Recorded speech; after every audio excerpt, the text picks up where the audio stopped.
On Wednesday, February 23rd, Donald Rumsfeld was on The Daily Show with Jon Stewart, a Comedy Central program. Now, Rumsfeld was on the well-known liberal program in order to promote his new book, Known and Unknown, a semi-autobiographical diary on his time during the Bush administration. To many, it might seem weird why the hardcore neocon would appear on a program that's quite notorious for a liberal stance. But when one actually watches the program and watches the interview, does one begin to understand why he would appear on a network with such a stark contrast to his own beliefs. As Donald Rumsfeld was on the program, Jon Stewart asked why it seemed like the Bush administration placed more emphasis on trying to go to war and more reasons for going to war as opposed to protecting the American public or even making a better case for war. Now, what this demonstrates is a lack of journalistic integrity, even for a fake journalist, and a real lack of passion on his part. What he should have done was come right out and call Donald Rumsfeld a liar for his reasons to going to war, a liar for the reasons for staying in the war, and demand an explanation for the American people, which he did not do. Stewart almost even failed to mention torture, one of the primary concerns, one of the major outrages about the entire war on terror. He kind of skirted the issue and kind of vaguely alluded to it, but he didn't actually come out and criticize him for it. He should have, and frankly, I think that showed a tremendous lack of guts on the part of Jon Stewart.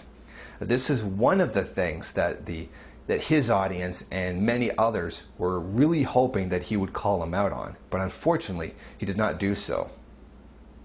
It seems as though Stewart wasn't really interested in really getting Donald Rumsfeld or asking him the tough questions that really needed to be asked about his memoirs and more specifically about the time that he spent in the Bush administration and his reasons for doing things and just really calling him out on all the lies, which he did not do. Now, the reason for this is quite obvious, because as Stewart had nailed him, as Bill O'Reilly likes to say, or they really called him out or given him the really tough questions, people wouldn't show up on his program anymore. Particularly the conservatives wouldn't go on the show to promote their books or whatever it is they happen to be promoting, or if they just feel bold enough to do so. He was given an easy time so others like him would come on the show. If he didn't, then they wouldn't show up and he'd have a lack of guests.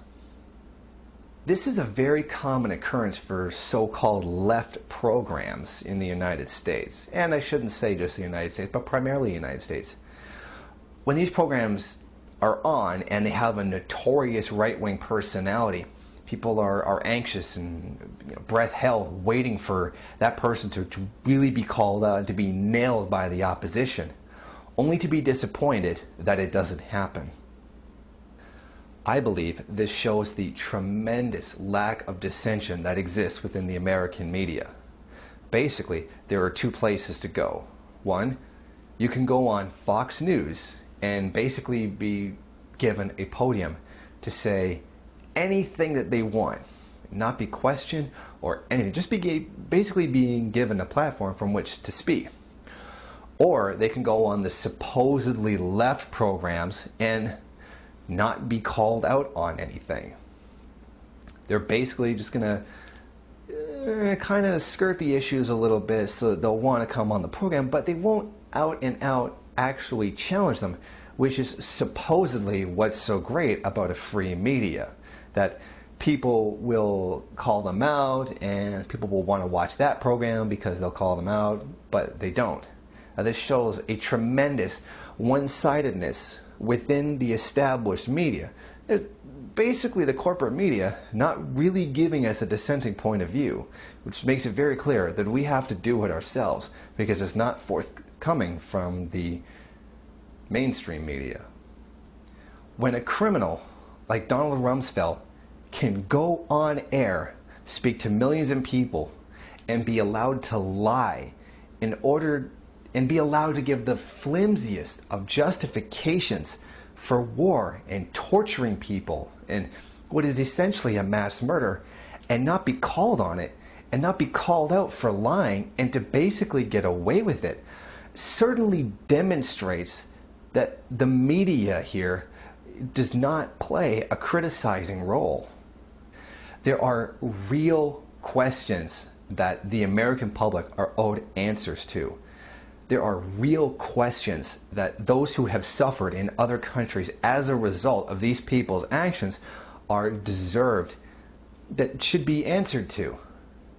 It's very clear that the mainstream media and the supposedly liberal or left media of, like, including Jon Stewart, are not interested in doing so, because this is a false paradigm that's being given to us. We're supposed to think, hey, Jon Stewart's a comedian, so he's kind of outside that mainstream spectrum, so we're going to get more credibility, more honesty from him than we are going to get from the mainstream media. But we have to keep in mind that Jon Stewart is still corporate-owned media, and the corporate-owned media is not really interested in digging for the truth. They're not really interested in investigating and getting real answers. They're only interested in maintaining their own position of power and wealth. Maybe it has something to do with who owns Jon Stewart's show, Viacom, one of the largest media companies in the entire world, and also a very large contributor to both parties of big business.